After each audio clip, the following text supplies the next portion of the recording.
It's great to be in the second half of our session with in which the plan is to study to what extent, how do we feel about the controls anti-corruption that we have in the disbursements to European funds.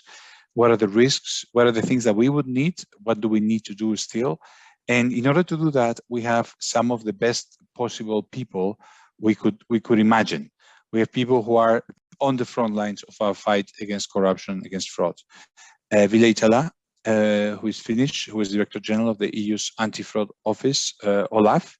He's been everything. He's been a former MEP, and he's been a member of the Court of Auditors, so he really knows all the tools from all sides.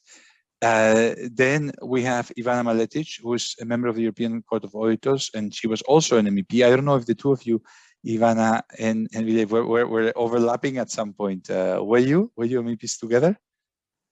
No, at different points. And then we have Annelies Stefanova, who is a Bankwatch program director and anti-corruption expert. So we have also a balance from civil society telling us a little bit what's missing. What I will do is I will give a short introduction to explain to our audience what is the basic problem that we face. And then we'll have 10 minutes more or less per speaker, and then we'll have a dialogue. All the times are approximate and will be not necessarily super strict. So the purpose of this event is to talk about how to minimize the misuse of European Union money. I'll tell you a little bit how much money is at stake, why the problem is so important, what is the facility, what are the controls the European Parliament introduced, and what are the challenges in implementation. And in a way, the purpose is to set up the stage for the conversation. So we have a dangerous combination of a lot of money and potentially not a lot of controls. We have an unprecedented amount of European Union money, as I'll show you, and it has to be spent really fast. In fact, the first plans are going to be approved tomorrow, and we have roughly 2.5 years since the first money is disbursed, I would imagine in July, to spend an enormous amount of money. Second, there are lots of absorption capacity issues in many countries and administrative capacity to spend this money. And there is a problem with the track record in fighting against fraud. In terms of the unprecedented amount of money, I think this graph gives you a very clear sense. This is the money that we had in 2014-2020, 1.16 trillion. Now we have the same, more or less, plus 800 billion, 0.8 trillion of money for the next generation EU. So we basically have almost twice as much money as we spent in the previous period. Oh, actually, yes. And in terms of what the proportion of the GDP is enormously larger as well. We're talking about 2% of the European Union's GNA. The absorption capacity of the countries is very reduced. It's a very it's a very big question mark coming out from the previous plans, especially for some of the countries that absorb most money. If you look at this graph, you see that some of the biggest absorbers, who are Spain and Italy, are very much on the lowest of being able to absorb structural funds and structural money. The EU average over the previous period has been 56% of ability to spend the money from the structural money, and in terms of how much money they managed to decide, it was around 90%. Oh, I'm sorry. I have the previous version. The Recovery and Resilience Facility is an instrument that is going to allow us to spend all this money. There is 83.6 billion for France, for Italy, 82 billion for Spain, counting two parts, which are the RRF that comes in 2 periods, 47 in the first 2 billion and 23 in the first 2 years and 23 in the next year, and 12 for REACT-EU. A total of 82 billion euros, which is a very large amount of money for Spain, 83.6 for Italy, 43 for France, 28 for Germany, 26 for Poland. These are the biggest recipients. We know that particularly Poland, Italy, Spain, Hungary have both absorption capacity issues and potentially controls issues. So this is going to be a lot of money to spend in a very small amount of time, particularly in areas such as green transition, digitalization, competitiveness, cohesion, institutional resilience, youth. Those are the 6 areas where the Parliament allows the money to be spent. The instrument is new. It's an instrument that works differently than in the past. In what sense? Normally, the Commission gives the money to a paying agent who disburses the money, for example, in the common agricultural policy. Here, we have an instrument where it's an incentive pay. The Commission gives the money in exchange for accomplishing a certain set of targets or milestones.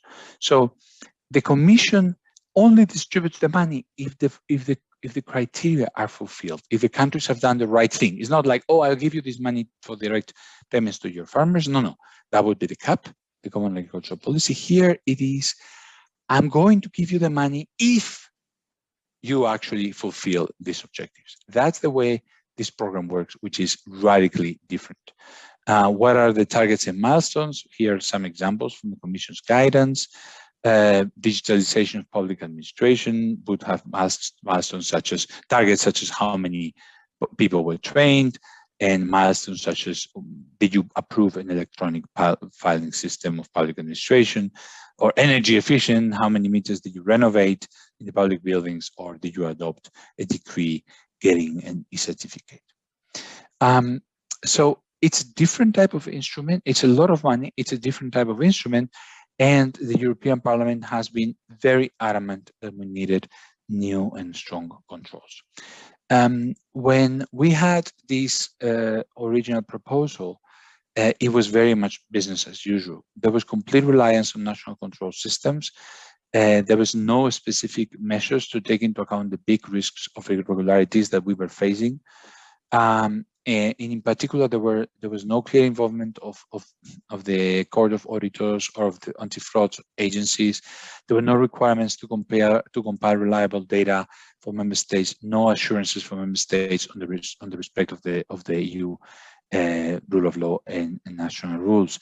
Let me tell you that on this issue of the involvement of the EU bodies, we made a push, and it was easy. I mean, it was accepted by the Council. Let me tell you that here it was a nightmare. We thought this was going to be very simple. We would ask member states to put all the final recipients in a database where it was comparable, is the Scorpius database, a database that the Commission would comply, and we would know the final recipients for every single euro of money. The member states were really in horror at this, and they didn't allow us to go as far. But we were surprised, and I think it's very meaningful that this didn't happen, right? It's very meaningful that it wasn't the case that we had a collaboration from the member states in knowing who the final recipient. What rights for the anti-fraud and the audit watchdogs, the OLAF, the EPPO, and the Court of Auditors? We'll hear from them now. The member states are obliged to collect and ensure access to comparable data, including the final recipients of votes. And you see the difference here. It's not a standardized electronic database like the Parliament wanted. What they are obliged to do is they are obliged to give us access their data, and the Commission is obliged to give them the electronic database that they can use. So it's a right. They have to give us the data, but it's not in comparable format, and it's not in a database. The Commission will give them the database and allow them to use it. And the member states must conduct audits and regularly check. So we have ex-ante controls. The Commission is supposed to only approve plans that include adequate arrangements. This is a first important requirement. Second, the Commission is only supposed to approve requests that include the information on the milestones and targets and the audits on how those milestones and targets would work. And third, we also introduce controls ex post. The Commission has the right to audit that those milestones and targets that the member state has said they were reached, that they were really, really reached. Now we're heading towards implementation. We need to get this money spent. We are in this stage. Tomorrow, the Commission will announce the first plans.